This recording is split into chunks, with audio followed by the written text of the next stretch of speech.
तर मित्रांनो, जसं की तुम्हाला माहिती आहे, सध्या बिग बॉसच्या घरात सुरू आहे फॅमिली वीक आणि सर्व सदस्यांचे कुटुंबीय त्यांना येऊन भेटत आहेत. आणि मित्रांनो, आत्ताच एक प्रोमो प्रदर्शित झालेला आहे.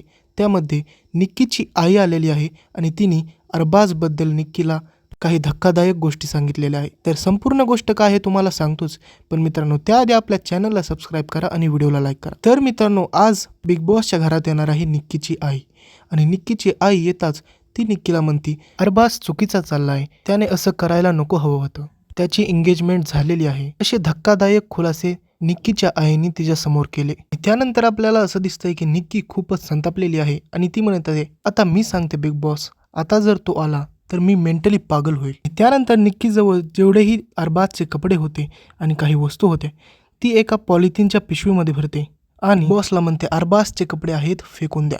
तर मित्रांनो, तुमचं यावर काय मत आहे आम्हाला कॉमेंटमध्ये नक्की सांगा आणि आपल्या व्हिडिओला लाईक करून चॅनलला सबस्क्राईब करा. भेटूया पुढच्या व्हिडिओमध्ये. धन्यवाद.